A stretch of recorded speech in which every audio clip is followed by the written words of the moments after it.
Good morning बच्चों, मैं राकेश कुमार आज फिर से जुड़ गया हूँ आपके साथ अपने इंजीनियरिंग ड्राइंग के क्लास में। तो आप देख रहे होंगे कि आज के लिए हमारा जो ये आइसोमेट्रिक है और इसका ऑर्थोग्राफिक कन्वर्ट करेंगे। तो इस आइसोमेट्रिक को आप देख रहे होंगे बच्चों, इसमें बहुत सारा जो है लाइन यूज किया गया है, डायमेंशन भी बहुत सारे यूज किए गए हैं, कुछ हमारा फ्री हैंड लाइन के आधार पर भी यूज किया गया है, जो कि सारे का डायमेंशन आपको भली बातें दिख रहा है।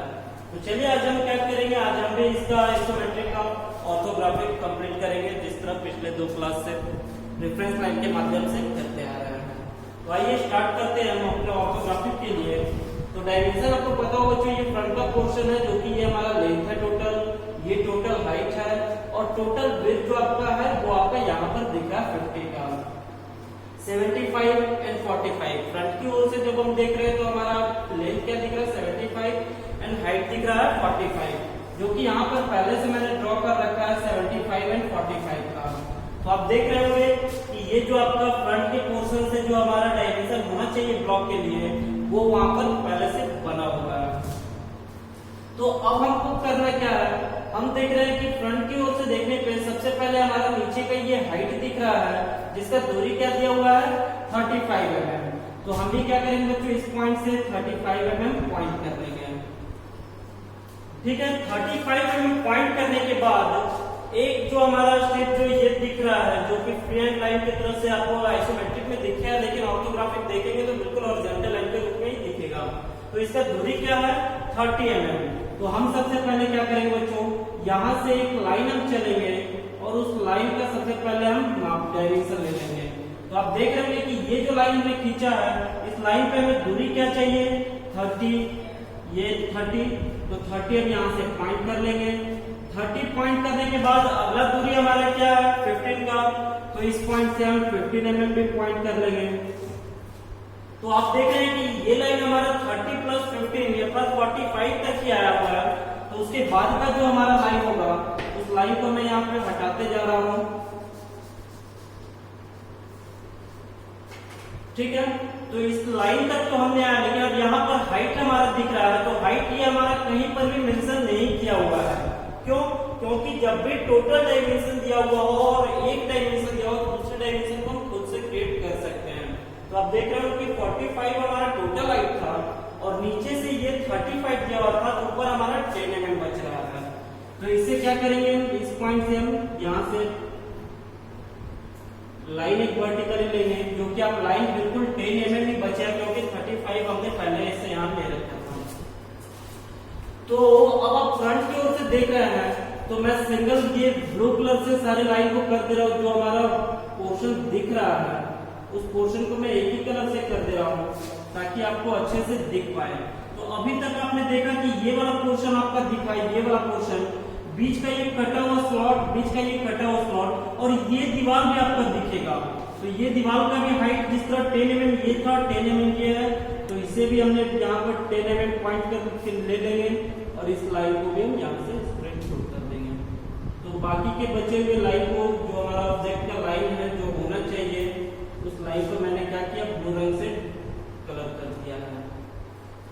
ये एक्स्ट्रा लाइन में हटा दे रहा हूँ ताकि आपका कंफ्यूजन हो सकती है बोर्ड पे, आपको कैमरा में आपको कलर का उतना कॉम्बिनेशन समझ में ना आ पाए, लाइन कंफ्यूजन हो जाए, इस कारण से मैं वो एक्स्ट्रा लाइन भी हटा दे रहा हूँ। तो जो हमारा लाइन होना चाहिए बिल्कुल वही लाइन में रहने दूंगा, बाकी रेफरेंस लाइन को यूज करूंगा, लेकिन उस रेफरेंस लाइन को रहने नहीं दूंगा। तो आप देख रहे हो कि फ्रंट की ओर से ये एक पोर्शन, दूसरा पोर्शन ये हमारा दिख रहा था, वही पोर्शन आपका फ्रंट के रूप से बनकर तैयार हो गया है। अब किया क्या मैंने, तो जो भी हमारा फ्रंट से वर्टिकल लाइन यूज हुआ है, उस पॉइंट का हम रेफरेंस लाइन एक हल्का खींच लेंगे, ये पॉइंट से भी और ये पॉइंट से, दोनों पॉइंट से हम एक पतली रेखा ले लेंगे।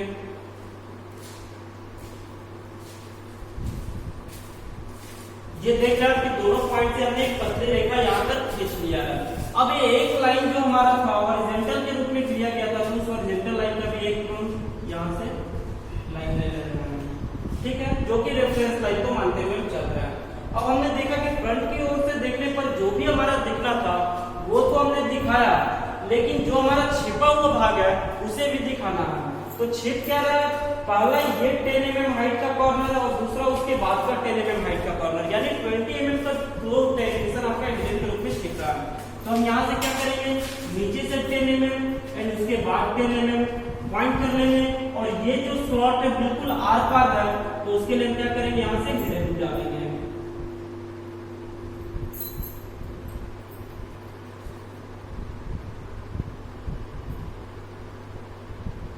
उसके बाद का भी 10 mm का हिडन डालेंगे हम।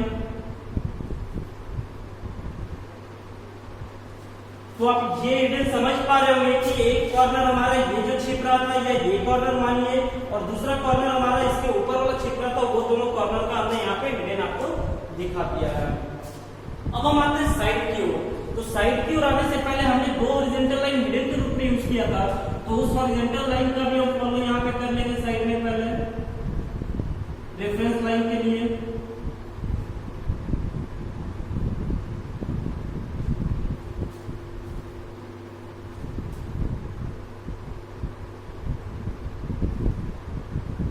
तो आप देखें कि जो भी हमारा लाइन हॉरिजॉन्टल में यहाँ पर हमने यहाँ पे फोकस किया, उसका फॉलो को साइड में भी किया और जो वर्टिकल में किया वो टॉप में भी किया। तो फ्रंट का व्यू हमारा बनकर बिल्कुल कंप्लीट है। अब हम आते हैं साइड की ओर। तो साइड की ओर से हम देख रहे हैं तो हमारा जो टोटल विड्थ था 50 mm का, वो 50 mm आपको यहाँ पर दिख रहा है। हाइट जो हमारा टोटल था 45 डायमेंशन का, ये 45 का भी दिख रहा है। तो अब हमारा पोर्शन क्या क्या दिख रहा है, तो नीचे से आप देख रहे होंगे कि बेस से जो हमारा है लेफ्ट साइड से 20 mm एंड राइट साइड से 20 mm। तो हम भी क्या करेंगे, पॉइंट करेंगे यहाँ से लेफ्ट साइड से 20 mm पॉइंट करेंगे एंड राइट साइड से भी 20 mm पॉइंट करेंगे। इसे हम पॉइंट करके हम यहाँ पर जो ब्लू कलर यूज कर रहे हैं उससे हम डार्क कर रहे हैं। करने के बाद ये हमारा हाइट दोनों पॉइंट से कितना उठा है 10 mm। तो आपको पता हो कि ये डायमेंशन जो हमने हिडन के लिए यूज किया था लाइन, वो हमारा 10 mm का ही था। अर्थात ये पॉइंट से एक लाइन हम ला के इस पे वर्टिकली सटाएंगे तो वो लाइन हमारा बिल्कुल 10 mm का होगा। ये तो हमारा हाइट था, ठीक है।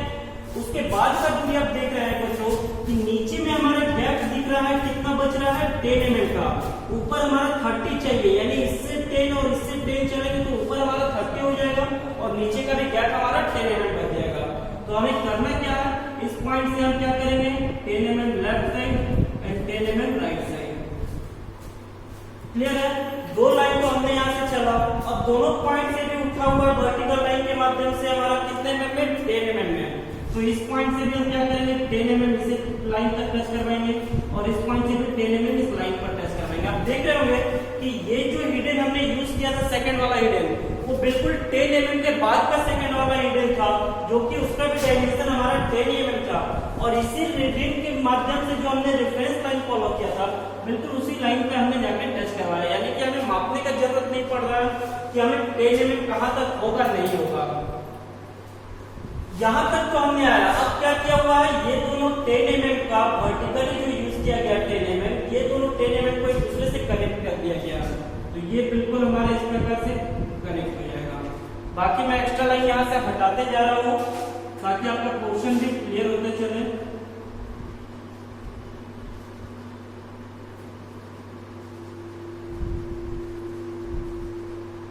तो अभी तक आपने देखा कि जो भी हमारा रेफरेंस लाइन हिडन के लिए यूज किया गया था, वो कौन से पोर्शन का यूज किया गया था, ये वाले पोर्शन का। इसके बीच का भी भाग में हटा दे रहा हूं।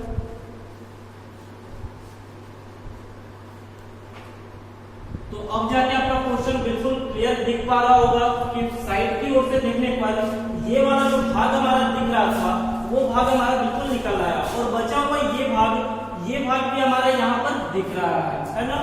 तो अब करना क्या है, 35 के हाइट पर से ये बीच का जो गैप है वो कितना दिख रहा है बच्चों 20 mm। बीच का जो गैप कितना दिख रहा है 20 mm। तो 20 mm बीच में निकालने के लिए आपका टोटल हाइट था 50 mm, ये सॉरी विड्थ आपका 50 mm और बीच में हमें 20 mm चाहिए। तो ये 15 एंड ये 15 30 प्लस 20 आपका 50 mm निकल आएगा। तो हम क्या करेंगे, यहाँ से भी 15 mm पॉइंट करेंगे और इस साइड से भी 15 mm पॉइंट करेंगे। 15 mm पॉइंट करने के बाद जो हमारा बीच का बचेगा वो तो हमारा 20 mm ही बचेगा और ये कितने नीचे तक आया है 10 mm जो हमारा यूज किया गया था। तो हम यहाँ से भी एक लाइन लेंगे और ये भी हमारा एक लाइन होगा, है ना। ये दोनों लाइन हमने यहाँ से ड्रॉ, ये लाइन तो हमारा दिखेगा ही, साथ ही साथ ये जो हमारा इंक्लाइन की तरफ गया हुआ है यानी कि तिरछे रेखा में गया हुआ है, ये वाला भी पोर्शन भी दिखेगा और इस साइड का भी तिरछे वाला पोर्शन दिखेगा हमारा। तो हमें करना क्या है, ये पोर्शन को इस माध्यम से दिखाना है और ये पोर्शन, ये तो लाइन बिल्कुल कंप्लीट रहेगा इस पोर्शन का। तो और ये बीच का जो भाग है जो कि यहाँ पे आप देख रहे होंगे कि नहीं दिख रहा है, वो बीच का भाग मैं भी यहाँ पे हटा दे रहा हूँ। तो अब आप पोर्शन समझेंगे बच्चों कि जो भी हमारा साइड से दिखने वाला भाग था, ये वाला भाग आपका टोटल आपका ये दिख रहा है पोर्शन, और ये कॉर्नर का जो पोर्शन आप देख रहे होंगे कि यहाँ पे हमने दिखाया है, ये कौन सा पोर्शन है, तो ये देख रहे होंगे कि तिरछा गया हुआ है बिल्कुल इस कॉर्नर पर और इस साइड से इस कॉर्नर पर। तो जिस प्रकार ये दीवार दिख रहा है उस साइड का भी दीवार दिखेगा, तो वही दोनों पोर्शन को हमने यहाँ पर शो किया है। तो आप समझ पा रहे होंगे कि ये ऑर्थोग्राफिक बन रहा है। तो ऑर्थोग्राफिक बनाने के लिए कौन कौन सा पोर्शन हमारा यूज किया जा रहा है ना। अब हम चलते हैं टॉप की ओर। तो टॉप की ओर जाने से पहले हमने जितना भी लाइन इसमें फॉलो किया है वर्टिकली, सारे को हमको रेफरेंस लाइन के रूप में दिखाना होगा। तो सबसे पहले हम इस पॉइंट से चलते हैं, यहाँ से हम डॉट डॉट करते हुए ऊपर जाएंगे, इस पॉइंट से भी डॉट डॉट करते हुए ऊपर चलेंगे, ठीक है। उसके बाद ये पॉइंट हमारा, तो इससे भी डॉट डॉट करेंगे, ये पॉइंट यूज किया गया है तो उसके लिए भी हम करेंगे यहाँ पर। उसके बाद ये दोनों कॉर्नर जो बीच का अंदर का 10 mm का कॉर्नर, तो ये कॉर्नर के हिसाब से भी हम फॉलो करेंगे। ये पॉइंट करना है तो इसके हिसाब से भी फॉलो होगा। तो आप देख रहे होंगे कि जितना भी मैंने यहाँ पे वर्टिकली यूज किया गया सारे काम रेफरेंस लाइन डॉट डॉट के माध्यम से हम टॉप में फॉलो करेंगे। तो टॉप के लिए हमें ऐसे चलते हैं, बिल्कुल पतली रेखा, इससे भी इधर मूव करेंगे तो इसे भी बिल्कुल एक बारीकी पतली रेखा में यूज करेंगे हम।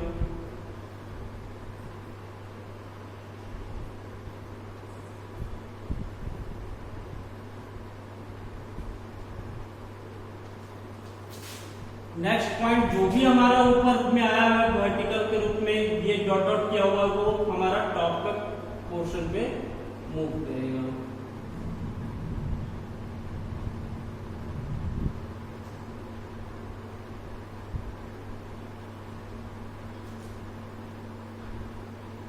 यानी जो भी लाइन जा रहा है बच्चों आप देख रहे होंगे कि इस साइड से जो भी लाइन हमारा उठ रहा है वो टॉप का किसी न किसी पोर्शन को जरूर इंडिकेट करेगा। वो अगर हमारा सारा इंडिकेशन सही निकला तो ड्राइंग हमारा सही माना जाएगा। अगर कोई भी लाइन होगा ऐसा जो कि इस साइड से तो उठा लेकिन इधर जाकर नहीं मिल पा रहा है तो वो ड्राइंग हमारा गलत हो जाएगा। तो आप देख रहे होंगे कि टॉप बनाने के लिए सबसे पहले यहाँ से जो भी रेफरेंस लाइन यूज किया था सारे को हम फॉलो कर लिया है। अब हमारा सिर्फ पोर्शन समझना है टॉप की ओर से। तो टॉप की ओर से हम देखने के लिए सबसे पहले हमें चाहिए क्या, तो लेंथ चाहिए जो कि 75 mm, आपका ये 75 mm है। विड्थ चाहिए 50 mm का, तो ये आपका विड्थ 50 mm है। अब आप देख रहे होंगे कि 30 प्लस 15 यानी 45 के गैप में ये दूरी हमारा निकला हुआ है। ये पॉइंट हमारा टॉप की ओर से दिख रहा है यानी कि 75 है। तो आप 45 में आप देख रहे होंगे कि 30 mm का ये दूरी जो आपका यहाँ पर ये गैप दिख रहा है। तो उसी गैप को दिखाने के लिए हमने यहाँ से एक रेफरेंस लाइन फॉलो किया था। ये दूरी कितने में है, 50 mm में। तो ये भी दूरी हमारा 50 mm, अर्थात ये लाइन जो हमारा होगा क्या होगा, बिल्कुल कंप्लीट होगा इस कॉर्नर का, ठीक है। उसके बाद का भी 15 mm के लिए ये लाइन मेरा कंप्लीट यूज किया गया 50 mm की दूरी में। तो हम यहाँ से भी जो हम लाइन रेफरेंस यूज किए थे उसको भी हम डार्क कर देंगे जो कि इस पॉइंट के लिए यूज किया गया था। तो आप दो पोर्शन आप देख रहे होंगे कि ऊपर से देखने पर एक पोर्शन आपका ये वाला दिख रहा है, दूसरा पोर्शन बीच वाला आपका ये पोर्शन होगा और तीसरा पोर्शन अब हमें इसे बनाना होगा। तो इसको बनाने के लिए हमें सबसे पहले देखना होगा कि ये दूरी क्या है, 20 mm का। तो 20 mm का वो दूरी हमारा ये था ना, और इसी पॉइंट को हमने फॉलो किया था इस लाइन के लिए और इस पॉइंट को फॉलो किया था हमने इस लाइन के लिए किया था। तो अर्थात ये पॉइंट से ये पॉइंट तक का दूरी हमारा क्या हो जाएगा, बिल्कुल 20 mm होगा। क्योंकि आप देख रहे होंगे कि ये 20 mm के लिए हमने यहाँ से जो भी लाइन उठाया है वो जाकर इधर एक दूसरे को टैली कर रहा है। तो ये हमारा 20 हो जाएगा, हमें मापने की जरूरत भी नहीं है। अब ये 20 के पॉइंट से कहां पर किया गया है, 30 mm जो यहाँ से आगे बढ़ के जो ये कॉर्नर है उस पर टच किया गया और इस साइड से भी उसी कॉर्नर पे टच किया गया। तो 30 mm यहाँ से ये पॉइंट था, यानी कि ये लाइन को हमने क्या किया था,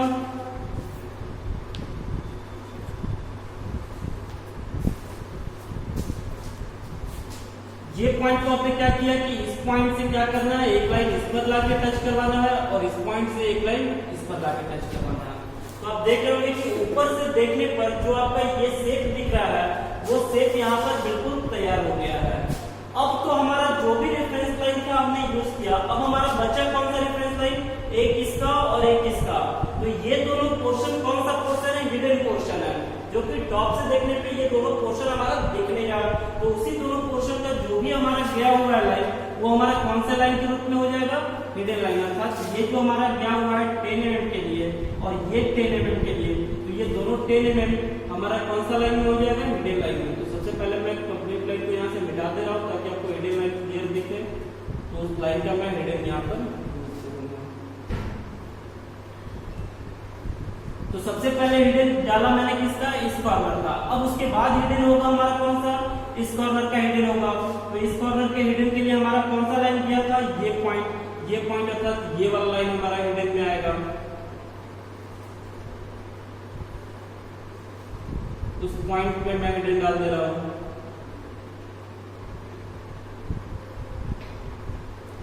दो कॉर्नर का हिडन मैंने यहाँ पे टॉप में यूज कर लिया। अब दो कॉर्नर इस साइड से भी निकलेगा, तो ये दोनों कॉर्नर के लिए इसके लिए देखना होगा सबसे पहले ये लाइन और इसके लिए देखना होगा ये लाइन।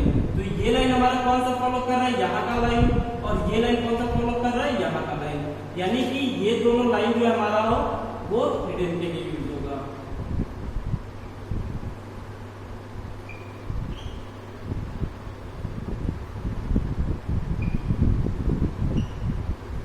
ठीक उसी प्रकार से ऊपर का भी एक पॉइंट जो हमारा दिख रहा था, उस पॉइंट को मैं हिडन के लिए यूज करूंगा।